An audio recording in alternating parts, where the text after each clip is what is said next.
Assalamualaikum warahmatullahi wabarakatuh. Perkenalkan, nama saya Dewi Putri Ahmadianti, NIM 2014120281, Prodi Ekonomi Syariah kelas 5C. Di sini saya akan menjelaskan mengenai artikel yang saya buat, yaitu yang berjudul Penyelesaian Sengketa E-commerce melalui Arbitrase Syariah.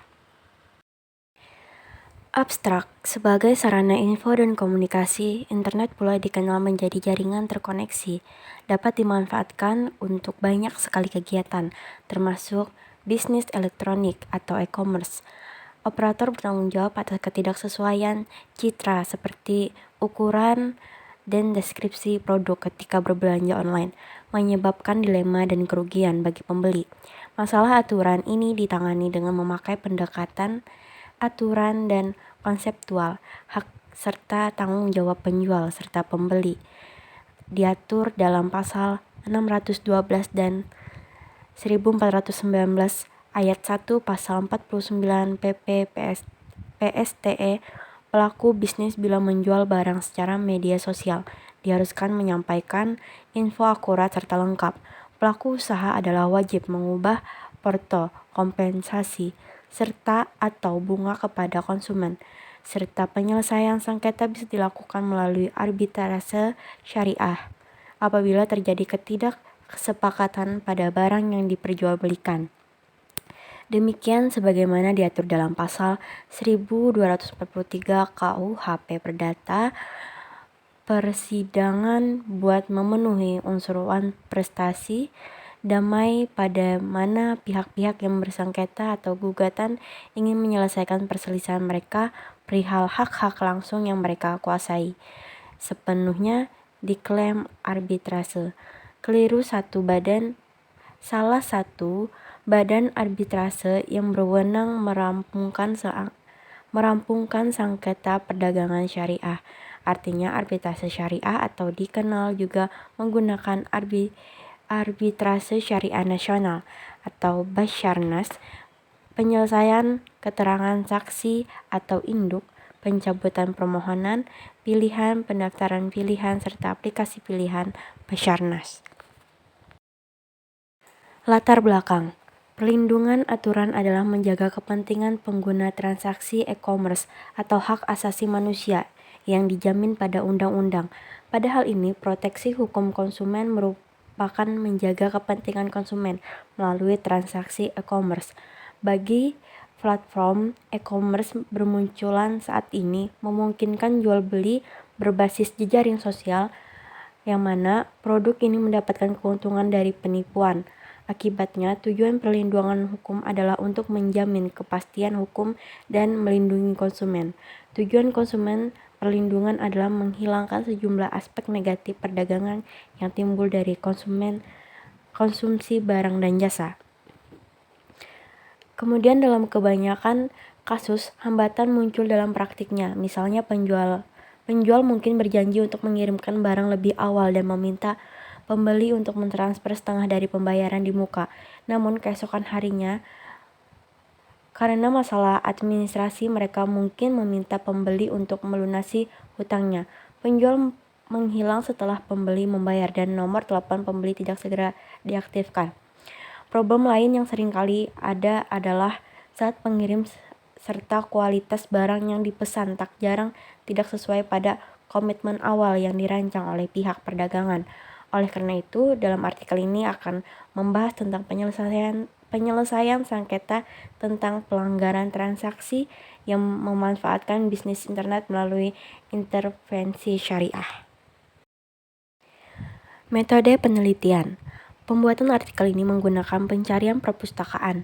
Dalam penulisan artikel ini, penulis mencoba melakukan peneliti kepustakaan dengan menggunakan informasi yang diperoleh dari penelitian kepustakaan dan mengidentifikasi tema atau wacana dari buku, artikel atau jurnal, berita, penelitian sebelumnya, dan situs web terkait internet atau penyelesaian penyelesaian sengketa pelanggaran transaksi usaha menggunakan internet dengan arbitrase syariah.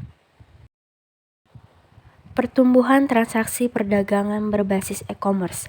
Di era globalisasi ini, kemajuan teknologi yang pesat telah membawa perubahan besar dalam kehidupan.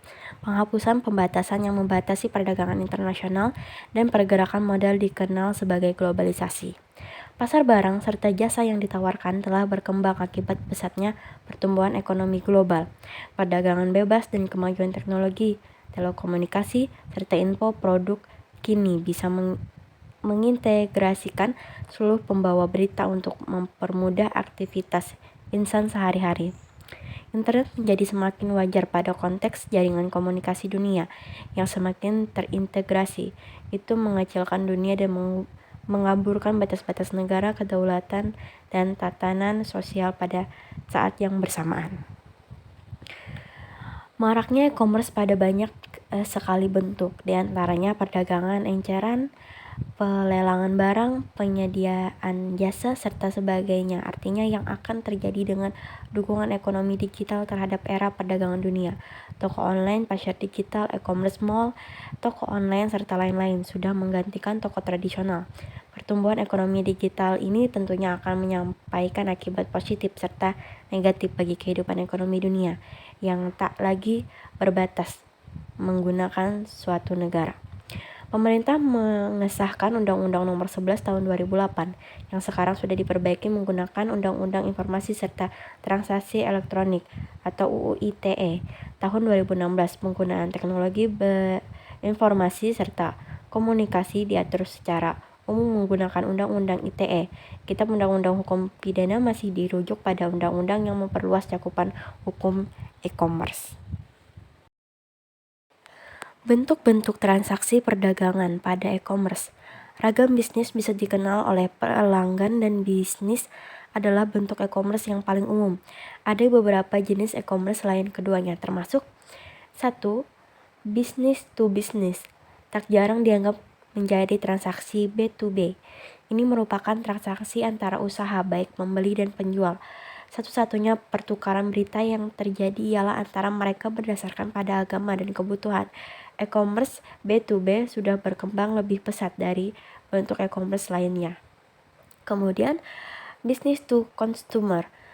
Transaksi bisnis ke pelanggan ialah jual beli antara bisnis dan pelanggan. Dalam jenis ini, pelanggan memulai transaksi dan transaksi didistribusikan ke seluruh penjuru. Tanggapan pelanggan harus disiapkan oleh produsen.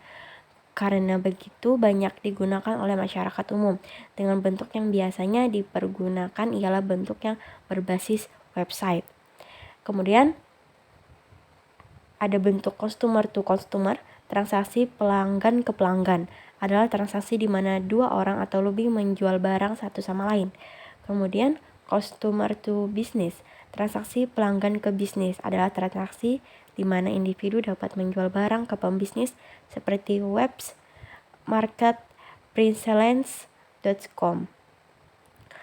Kemudian bentuk customer to government. Transaksi pelanggan ke pemerintah ialah transaksi di individu dengan melakukan usaha dari kebijakan pemerintah, contohnya membayar pajak. Perjanjian jual beli perdagangan pada e-commerce. Model jual beli yang digunakan dalam transaksi e-commerce sebenarnya dapat disamakan dengan model kontrak konvensional yang digunakan di masyarakat secara keseluruhan. Penggunaan media online atau internet pada transaksi e-commerce menyebabkan terciptanya perjanjian atau akad melalui media online. Hampir identik pada jual beli berbasis komunitas konvensional yang biasanya terdiri pada penawaran serta akseptasi, sebab suatu konvensi selalu diawali pada satu pihak melakukan penawaran serta pihak lain penerimanya. Pada e-commerce, kontrak atau perjanjian ialah hasil konvensi antara pihak-pihak yang terlibat. Pada e-commerce, kesepakatan terbentuk ketika pelanggan menyetujui ketentuan kontrak dengan menandainya dengan tanda centang atau menekan tombol terima sebagai tanda persetujuan masih berlangsung. Pengunjung atau calon customer biasanya menemukan produk yang diberikan dari pemilik produk dalam transaksi e-commerce atau website tertentu yang dilakukan melalui website apabila calon pembeli berkenan sehingga keranjang belanja akan terlebih dahulu menyimpan barang yang dia inginkan sampai calon pembeli, yakni dengan barang yang diinginkan. Calon pembeli akan melanjutkan ke tahap pembayaran setelah mereka mengambil keputusan. Ada berbagai pilihan pembayaran tersedia di transaksi e-commerce. Setelah memilih metode pembayaran, pengunjung toko online menerima ketentuan transaksi dan membentuk kontrak online. Kelemahan transaksi perdagangan e-commerce. Pelanggan harus memiliki akses penuh ke keamanan, namun banyak pelanggan tidak menyadari bahwa Undang-Undang Perlindungan Konsumen ada. Hal yang sama berlaku untuk e-commerce atau belanja online. Belanja online memiliki dampak negatif sebagai berikut. 1. Kerusakan finansial langsung akibat penipuan. 2. Pencurian informasi pribadi yang penting. 3. Peluang bisnis yang terlewatkan karena gangguan layanan. 4. Orang yang tidak berwenang memanfaatkan sumber daya. 5. Menurunnya kepercayaan pelanggan yang disebabkan oleh berbagai faktor, seperti upaya sengaja pihak ketiga untuk merusak reputasi. Keenam, kerusakan tak terduga yang disebabkan oleh kesalahan sistem, gangguan yang disengaja, ketidakjujuran, praktik bisnis yang tidak etis, atau kesalahan manusia tersebut. Arbitrase syariah sebagai metode penyelesaian sengketa kontrak e-commerce. Lembaga arbitrase umumnya lebih cocok untuk menyelesaikan sengketa karena karakteristik internasional dari transaksi elektronik lintas batas atau internasional. Jika tidak semua pihak memiliki kewarganegaraan yang sama, arbitrase akan dilakukan secara internasional dan sengketa akan diselesaikan di luar negeri untuk mana suatu atau lebih negara terkait. Arbitrase memberikan kemutlakan pada hukum kepada pihak-pihak dengan peraturan serta prinsipnya. Arbitrase yang lebih mudah dan litigasi memiliki arbiter yang dapat dipercaya serta berpengalaman, serta keputusan bersifat mutlak dan final dengan dapat ditegakkan serta mengikat. ADR online adalah bagian dari model ADR berbasis kertas yang telah berkembang untuk menyertakan transaksi online yang menghemat waktu dan uang. Basarnas, Komite Arbitrase Nasional Syariah, sengketa ekonomi yang syariah yang mulai berlaku setelah berdirinya Bank Muamalat Indonesia, yang mana nomor keputusan yaitu Cap _09 MUI _12 tanggal 24 Desember 2003 dengan bentuk lembaga arbitrase sengketa ekonomi syariah. Tujuan Basarnas yaitu organisasi tetap yang dibentuk oleh Majelis Ulama Indonesia adalah menyelesaikan perselisihan muamalat di bidang perdagangan, industri, keuangan, dan hubungan pelayanan. Tata cara litigasi di hadapan Komisi Arbitrase Syariah Nasional adalah sebagai berikut. 1. Dengan mengadakan kesepakatan bersama, salah satu pihak dapat mengajukan penyelesaian sengketa. 2. Arbitrase syariah menangani masalah yang berkaitan dengan perdagangan, industri, layanan, keuangan, dan hubungan lainnya, namun tidak menyelesaikan perselisihan sesuai dengan pasal 616 status revisi seperti yang melibatkan konsesi, wasiat, keuntungan, perceraian antara suami istri, dan konflik lain yang tidak dapat diselesaikan. 3. Setelah ditentukan syarat administrasi dan klausula arbitrase sudah cukup, Basarnas memiliki arbiter baik secara individu maupun kelompok. Kemudian, jika ada lebih dari satu arbiter, keputusan arbiter diambil berdasarkan suara terbanyak. Jika suara mayoritas tidak diperoleh, wasit dapat mengambil keputusan sendiri yang bersifat final dan mengikat. Kesimpulan dari artikel ini yaitu e-commerce adalah salah satu dari banyak ide bisnis yang menggunakan teknologi baru.